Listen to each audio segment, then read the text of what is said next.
Hello दोस्तों, मैं सौरभ आपका स्वागत करता हूं मेरे चैनल कोडिंग वर्ल्ड में, जहां हम बड़े ही आसान तरीके से सी प्रोग्रामिंग लैंग्वेज के बारे में सीखेंगे। सो प्लीज़ चैनल को सब्सक्राइब कीजिए, वीडियोस को लाइक कीजिए और शेयर भी कीजिए। तो चलिए देखते हैं।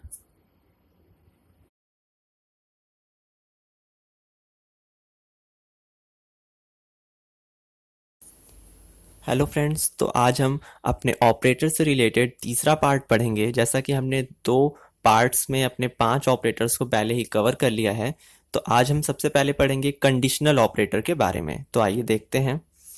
सब जैसा कि कंडीशनल ऑपरेटर अपने नाम से ही क्लियर हो रहा है कि कंडीशनल का मतलब है कि यहाँ पर कंडीशन से एक ऐसा ऑपरेटर जो कि कंडीशंस पे वर्क करता हो, वो हमारा कंडीशनल ऑपरेटर कहलाता है।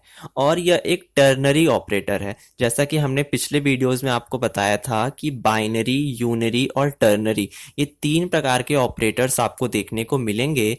बाइनरी मतलब कि जो 2 ऑपरेंड्स पे काम करते हों, टर्नरी जिन्हें चलने के लिए 3 ऑपरेंड्स की ज़रूरत होती है, और यूनरी जो कि 1 ऑपरेंड्स पे भी काम कर सकता है। तो इसे, जो कि कंडीशनल ऑपरेटर है, इसे चलने के लिए 3 ऑपरेंड्स की ज़रूरत होती है। तो आइए देखते हैं कि ये किस तरह से काम करता है। तो सबसे पहले ये है आपका सिंटेक्स। इस तरह से आपका कंडीशनल ऑपरेटर लिखा जाएगा। तो सबसे पहले हमें टेस्ट एक्सप्रेशन देना होता है। टेस्ट एक्सप्रेशन का मतलब है कि यहां पर हम अपने कंडीशन को रखते हैं। उसके बाद यहां पर क्वेश्चन मार्क लगाया जाता है, यानी कि पूछा जा रहा है कि या ये सही है या गलत है। उसके बाद एक्सप्रेशन 1 यानी कि ट्रू वाली कंडीशन, यानी कि जब ये वाली कंडीशन सही होगी तो हम इस पार्ट के अंदर एंट्री लेंगे। और कोलन के बाद हमारा दूसरा पार्ट है, जब कंडीशन फॉल्स होगी तो हम दूसरे वाले एक्सप्रेशन में एंट्री लेंगे। उसके बाद हम सेमी कोलन से इसे एंड कर देंगे। अब यहां पर if the text expression is true when expression 1 is executed, जब आपका टेस्ट एक्सप्रेशन ट्रू होगा तो हम एक्सप्रेशन 1 में एंट्री लेंगे, और जब वो फॉल्स होगा तो हम एक्सप्रेशन 2 में एंट्री लेंगे। तो यहां पर हमने एक एग्जाम्पल भी रखा हुआ है, आप उसको देख सकते हैं कि हमने एक वेरिएबल डिक्लेयर किया है, सॉरी 2 वेरिएबल डिक्लेयर किए हैं INT टाइप के। A है 5, B है 6।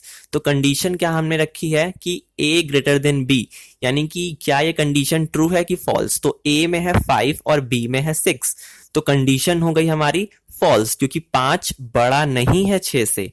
तो यानी कि जब कंडीशन हो गई फॉल्स तो किसके पास जाएगा? सेकंड वाले एक्सप्रेशन के पास, यानी बी के पास। और अगर यही कंडीशन ट्रू होती तो किसके पास जाता? फर्स्ट वाले एक्सप्रेशन के पास, यानी ए वाले ऑपरेटर के पास। तो इस तरह से हम अपने टेक्स्ट एक्सप्रेशंस को भी एक्सेस कर सकते हैं। जब भी टेक्स्ट एक्सप्रेशन सही होगा, एक्सप्रेशन 1 में एंट्री, और जैसे ही फॉल्स होगा तो एक्सप्रेशन 2 में एंट्री मिलेगी। तो इस तरह से हम अपने कंडीशनल ऑपरेटर को भी एक्सेस कर सकते हैं। नेक्स्ट है आपका कॉमा ऑपरेटर्स। कॉमा ऑपरेटर्स का काम बेसिकली यही होता है कि 2 या 2 से अधिक वेरिएबल्स डिक्लेयर किए जा रहे हों या फिर एक्सप्रेशंस हों, उन्हें अलग अलग रखना, यानी सेपरेट करके रखना। तो असल में एक इन्हें सेपरेटर के नाम से भी जाना जाता है।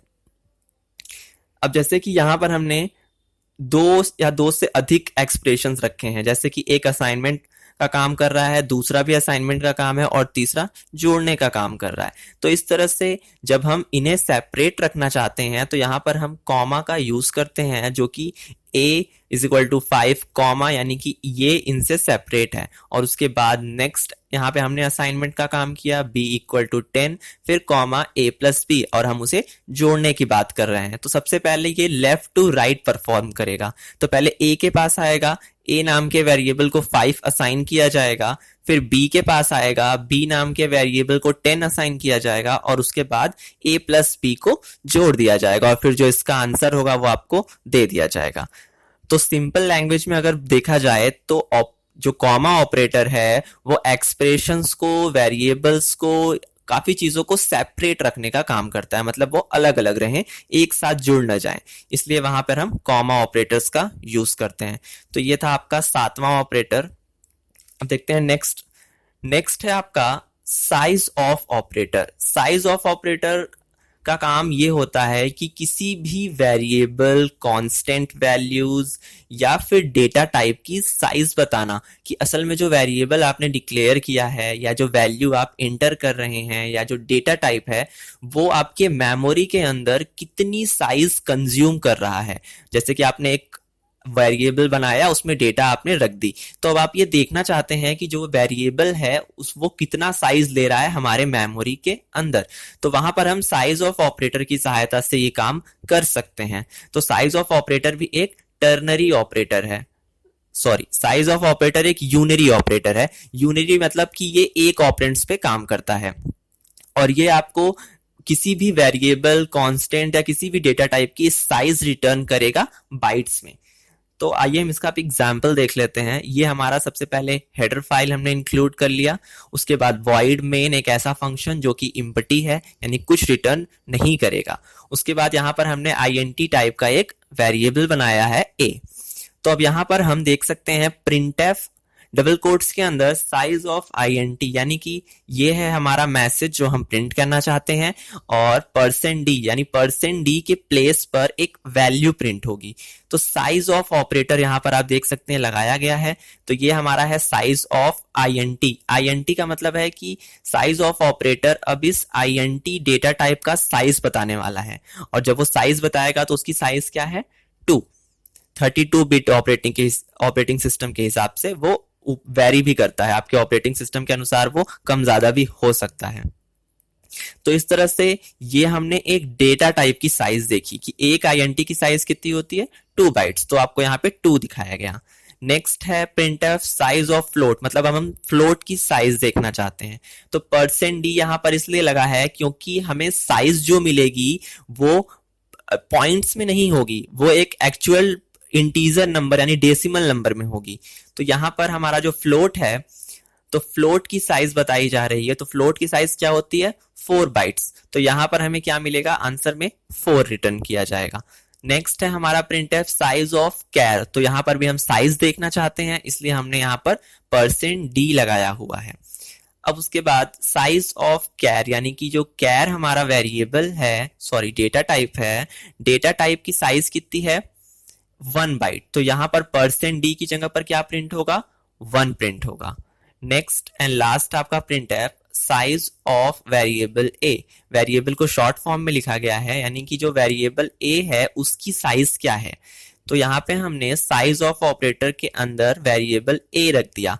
तो वेरिएबल a की साइज 2 है। क्यों, क्योंकि जो वेरिएबल का टाइप है वो int है और int की साइज 2 बाइट होती है। तो यहां पर हमें आंसर में क्या मिलेगा, 2। तो इस तरह से हम किसी भी वेरिएबल, किसी भी डेटा टाइप या किसी भी कांस्टेंट वैल्यू की भी साइज आसानी से जान सकते हैं साइज ऑफ ऑपरेटर के थ्रू। ये आपका एक ऐसा ऑपरेटर था जो किसी भी डेटा टाइप की साइज आपको आसानी से बता सकता है। यह आपका यूनरी ऑपरेटर है, यानी इसे चलने के लिए केवल एक ऑपरेंड की जरूरत होती है। आप देख सकते हैं यहाँ पर सिर्फ और सिर्फ एक ही ऑपरेटर के लिए ये एक ऑपरेंड पे काम कर रहा है। ये एक ऐसा ऑपरेटर है जो यूनरी पे काम कर रहा है। जो 2 या 3 आपके पास ऐसे ऑपरेटर है जो यूनरी पे काम करते हैं। जैसे आपका इंक्रीमेंट डिक्रीमेंट भी था जो कि यूनरी ऑपरेटर था। साइज ऑफ भी आपका एक यूनरी ऑपरेटर है जो कि एक ऑपरेंड्स के ऊपर काम करता है। नेक्स्ट देखते हैं। नेक्स्ट एंड लास्ट है आपका bit wise operator. Bit wise operator का काम हम आपको सिंपली बता दे रहे हैं कि क्या होता है। बिट वाइज ऑपरेटर जो है वो हमारे बिट लेवल पे डेटा को मैनिपुलेट करने का काम करता है। ये जो हमारी डेटा होती है, जैसे कि हमारा एक इंटीजर टाइप की डेटा है, उसको वो बिट्स में कन्वर्ट करता है और उसके बाद उसके साथ ये डेटा इंडिविजुअली परफॉर्म की जाती है। और ये ऑपरेटर सिर्फ और सिर्फ इंटीजर्स पे काम करते हैं और किसी पे काम नहीं करेंगे। ठीक है, तो हम अपने इनके ऑपरेटर्स का नाम देख लेते हैं। तो हमारे पास है and operator. Bit wise and के साथ एक सिंगल एंड ऑपरेटर का साइन लगाया जाता है, तो ये हमारा है बिट वाइज एंड। नेक्स्ट है हमारा बिट वाइज और, जो कि एक सिंगल है। फिर है हमारा वंस कॉम्प्लीमेंट, ये हमारा वंस कॉम्प्लीमेंट का साइन ऑपरेटर का। ये हमारा लेफ्ट शिफ्ट और ये हमारा राइट शिफ्ट और ये हमारा बिटवाइज एक्स और। ये सारे आपके जो ऑपरेटर्स हैं ये बिट वाइज ऑपरेटर हैं, जो कि इंडिविजुअली बिट्स पे काम करते हैं। जितने भी हमारे डेटा के बिट्स होंगे इंडिविजुअली उसके साथ काम करेंगे, और इनका भी काम सिंपल वही होता है, बस ये बिट्स पे काम करते हैं, इस वजह से वो थोड़े डिफरेंट होते हैं।